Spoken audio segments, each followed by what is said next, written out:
नमस्कार साथियों, हमारे स्वर आपके शब्द कार्यक्रम में आप सभी का पुनः स्वागत करती हूँ। जैसे कि आप सभी जानते हैं कि यह कार्यक्रम सृजन लोक प्रकाशन की प्रस्तुति है और यह केवल और केवल हिंदी और साहित्य के प्रचार प्रसार के लिए है। साथ ही मैं आपको बता दूं कि हमारा YouTube चैनल सृजन लोक प्रकाशन के नाम से ही है, जिसे आप बिना किसी कॉस्ट के सब्सक्राइब कर सकते हैं। और साथ ही हमारा फेसबुक पेज हमारे स्वर आपके शब्द नाम से है, जिसे आप फॉलो कर सकते हैं। आप सभी के साथ सहयोग से ही साहित्य का कार्य जो हम कर रहे हैं वो पूर्ण हो पाएगा। तो आप सभी के साथ सहयोग से हम इस कार्यक्रम को और आगे ले जाएंगे।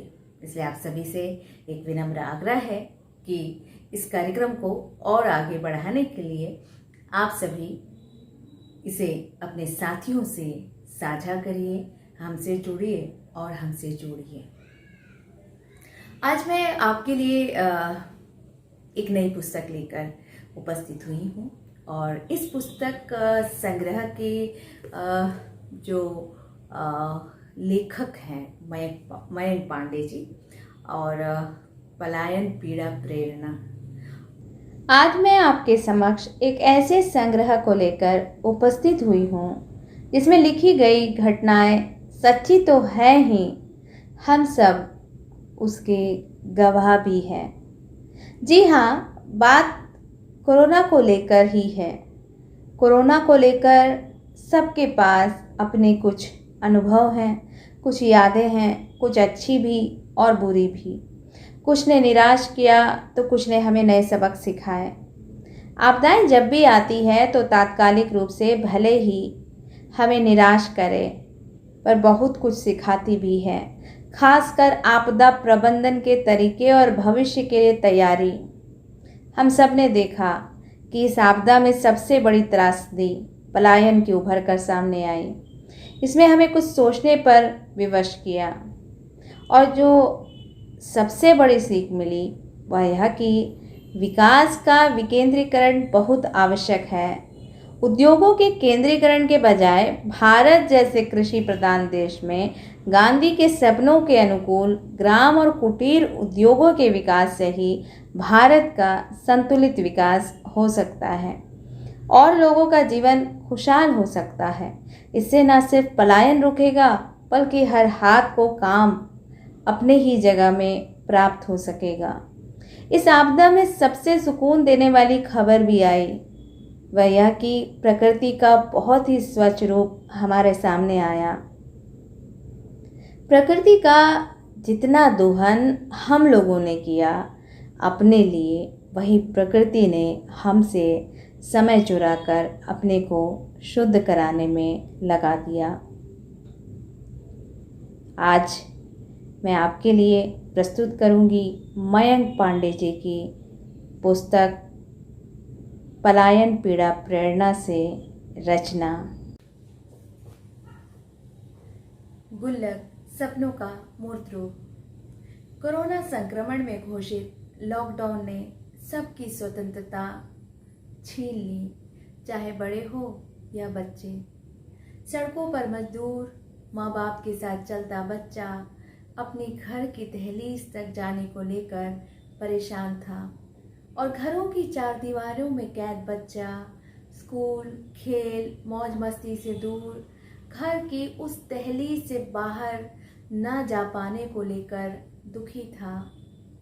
इन दोनों बच्चों का बालमन व्यतीत था, चिंतित था, पर किसी से वो ज़्यादा कह नहीं पा रहा था। वो बस इतना ही पूछकर शांत हो जाता था कि कब खुलेगा लॉकडाउन, कब जाएगा ये कोरोना। लॉकडाउन में बड़ों के साथ साथ बच्चे भी घरों में कैद हो गए।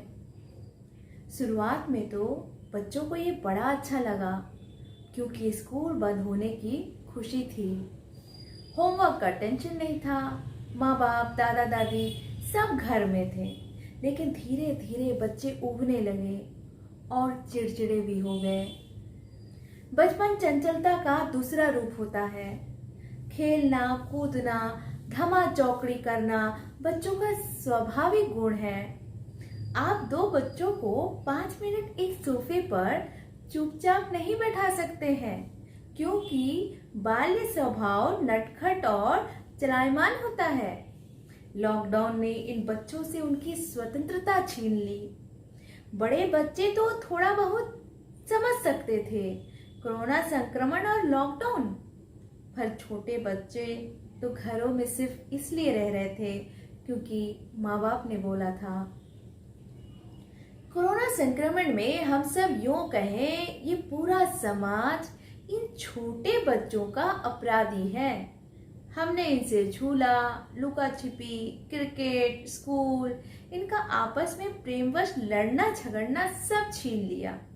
हालांकि ये हम सब ने जानबूझकर या दुर्भावना से नहीं किया, और ऐसा करने के पीछे इन बच्चों का ही हित था।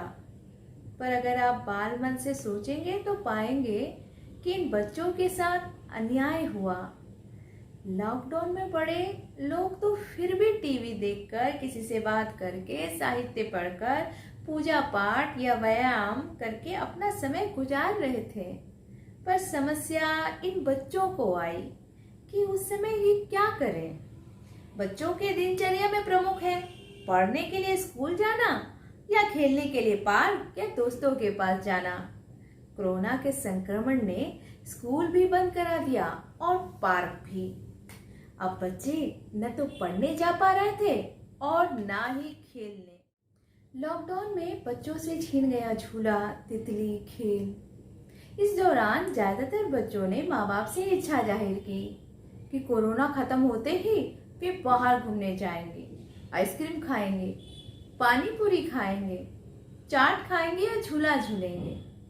इस आइसक्रीम, झूले और चाट के ना मिलने की पीड़ा वयस्क को उतनी नहीं थी जितनी बच्चों को थी। हम सबके बचपन में माँ बाप को हमसे एक ही शिकायत अक्सर रहती थी कि कितना खेलता है, सारा दिन खेलता रहता है। बस समय चक्र देखिए, बच्चों के कितना खेलेगा से परेशान माँ बाप भी लॉकडाउन में सोचने लगे कि हे भगवान, मेरा बच्चा पहले की तरह कब खेलने जाएगा। इस संक्रमण की एक मार तो लॉकडाउन में घरों में रह रहे बच्चों पर पड़ी, और दूसरी मार उन बच्चों पर पड़ी जो अपने माँ बाप के साथ पलायन के संकट से गुजरते हुए सड़कों पर चल रहे थे।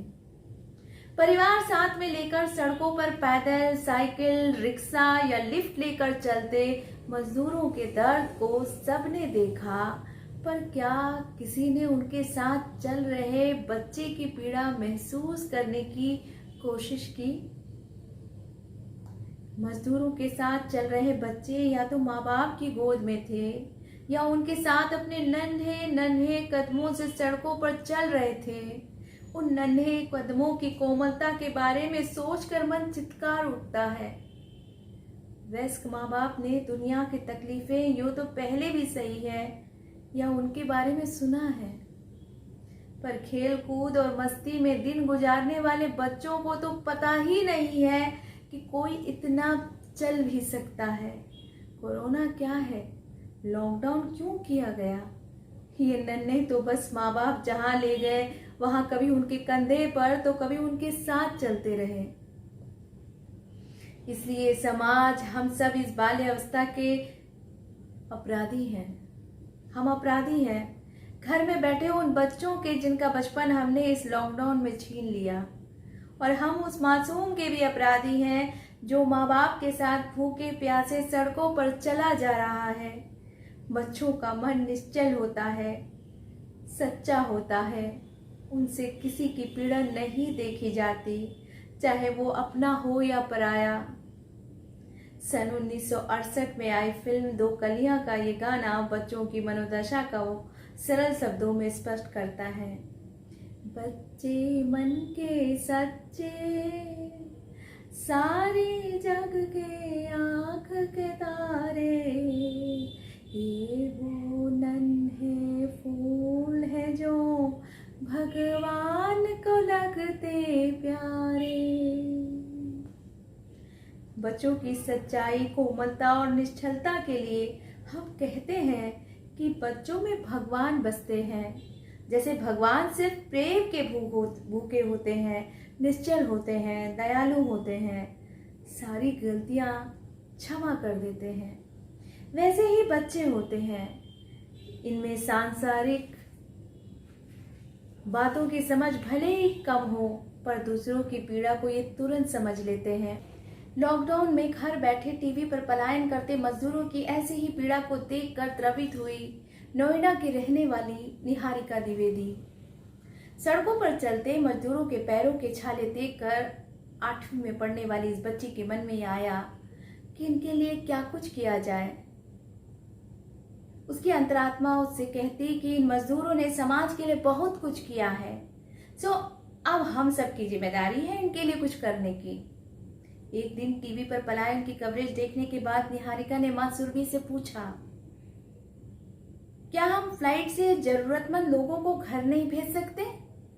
मां ने जवाब दिया कि इसमें बहुत पैसे खर्च होंगे जो उन मजदूरों के पास नहीं है।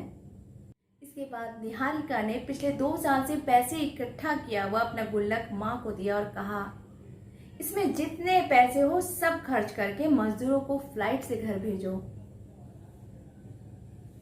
गुल्लक में बचे पैसे ही नहीं, स्वप्न भी इकट्ठा करते हैं। धन संचय के गुण और पैसे के महत्व को समझाने के लिए हम बच्चों को गुल्लक देते हैं। बचपन में गुल्लक में पैसे बचाने की आदत के कारण हम बड़े होकर आने वाले संकट को ध्यान में रखते हुए किसी बॉन्ड या LIC में हर महीने कुछ न कुछ जमा करते रहते हैं। बच्चों को बचत का गुण सिखाने का सबसे आसान तरीका है गुल्लक। आज भी देश के अधिकांश परिवारों में ये परंपरा है कि जब मेहमान जाते हैं तो बच्चों को कुछ धन देकर जाते हैं। इसके अलावा शादी ब्याह में भी कुछ रिश्तेदार बच्चों को पैसे देते हैं। छोटे बच्चे ये पैसे तुरंत माँ बाप को दे देते हैं, पर जैसे जैसे बड़े होते हैं और उन्हें पैसों का महत्व पता चलता है, उनके अपने शौक विकसित होते हैं। उस समय माँ बाप बच्चों को गुल्लक के जरिए बचत के लिए प्रोत्साहित करते हैं। अपने गुल्लक से बच्चों का बहुत आत्मीय लगाव होता है। वो इसके प्रति काफ़ी इमोशनल होते हैं। कोई बाहरी बच्चा उसे छू भी ले तो नाराज हो जाते हैं। ये स्वाभाविक है, क्योंकि गुल्लक किसी बच्चे की पहली स्वअर्जित संपत्ति होती है। ये उसके द्वारा पाई पाई जोड़कर इकट्ठा की गई संपदा होती है, जिस पर वो अपना मालिकाना हक समझते हैं।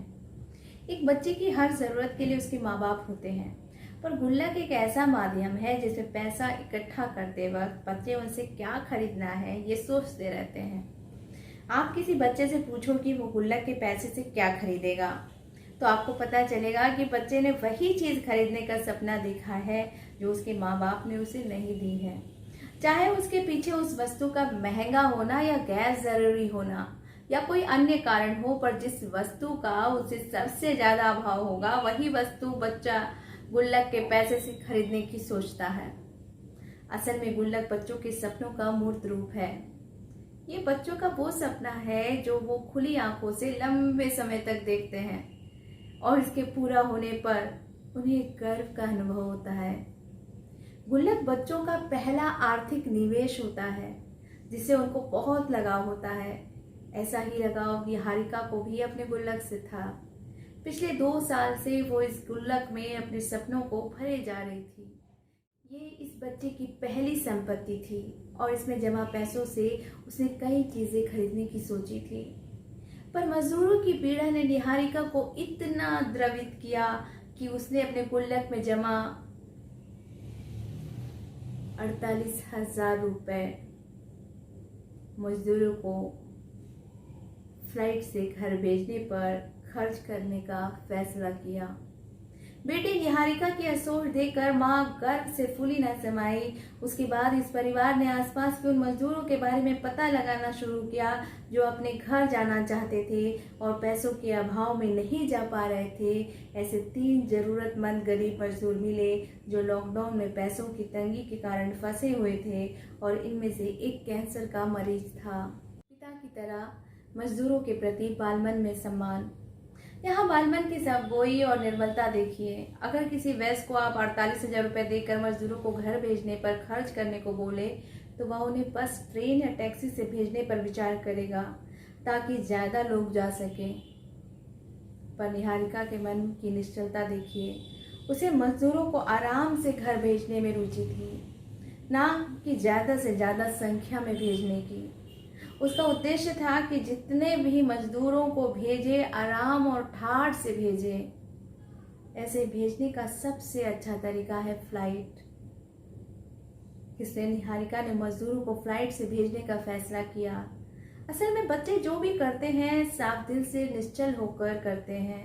सो उसने मजदूरों को भेजने का भी सोचा तो फ्लाइट से ही, पैदल या ट्रेन से नहीं, वो फ्लाइट से ही भेजती ताकि वो आराम से जाए और जल्दी पहुंच जाए। उसी तर्ज पर जब उसने मजदूरों को भेजने का निर्णय लिया तो फ्लाइट चुना, क्योंकि बच्चे अपने पराये का भेद नहीं करते। वो जिसे भी प्यार करते हैं निस्वार्थ करते हैं। इन मजदूरों के प्रति निहारिका के मन में भी गंगा की तरह पवित्र प्रेम था। निहारिका के पैसों से 3 मजदूरों को फ्लाइट से दिल्ली से झारखंड भेजा गया। निहारिका की सोच ने दिल्ली की सड़कों पर भूखे प्यासे पैदल चल रहे मजदूरों के पैरों में पंख लगा दिए। अपने इस काम के बाद निहारिका ने मीडिया से कहा कि समाज ने हमें बहुत कुछ दिया है, अब संकट के समय हमारी जिम्मेदारी है कि हम समाज की मदद करें। जो समाज ने दिया है उसे वापस करें।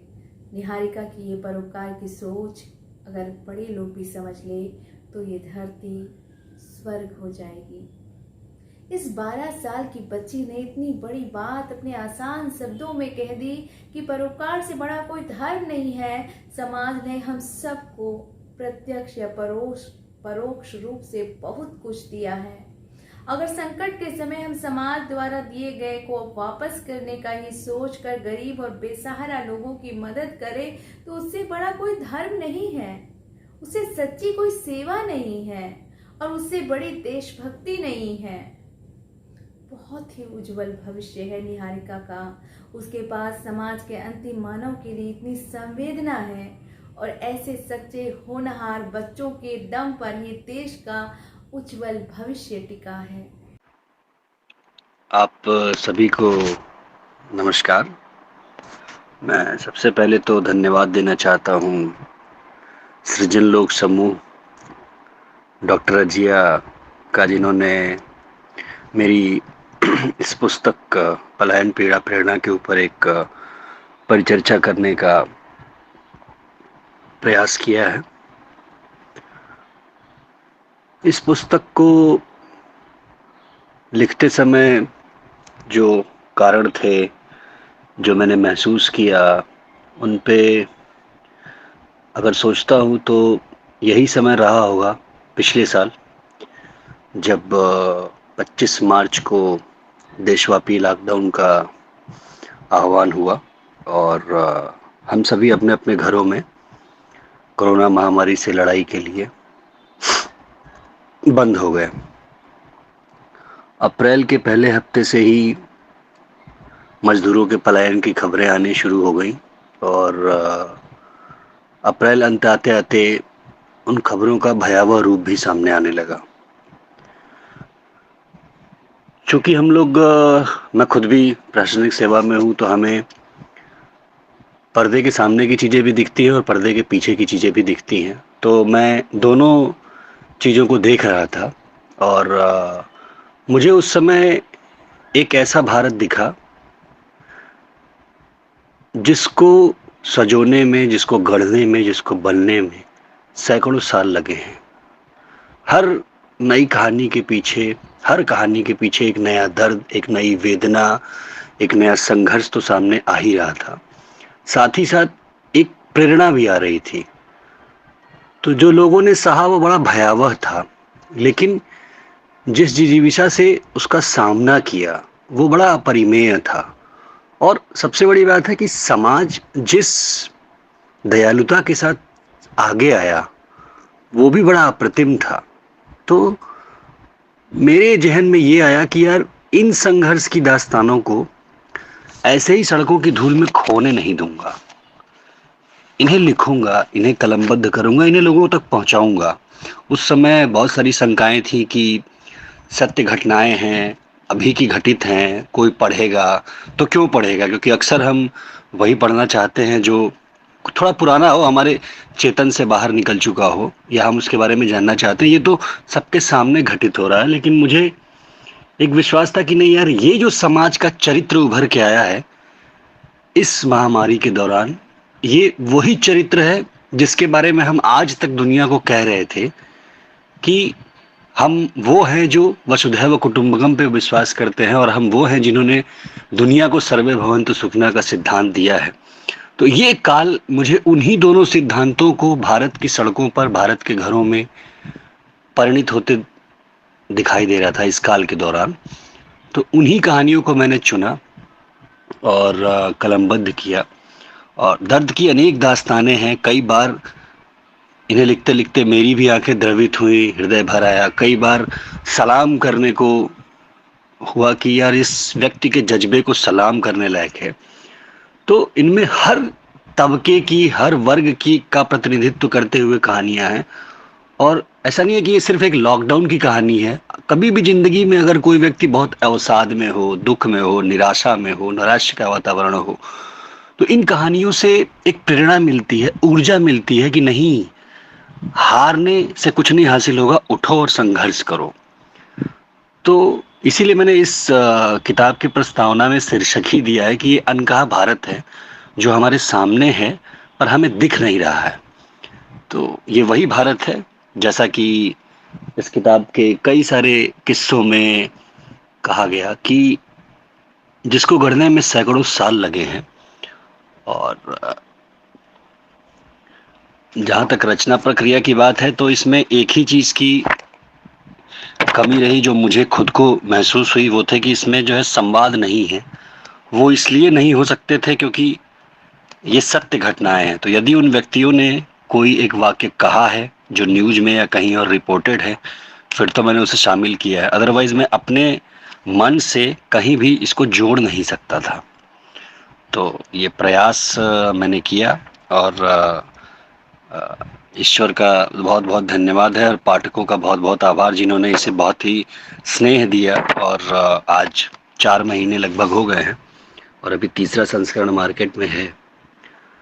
तो मुझे ऐसी उम्मीद नहीं थी, लेकिन फिर भी आप सबके स्नेह और सम्मान के लिए बहुत बहुत धन्यवाद। और पुनः मैं सृजन लोक समूह का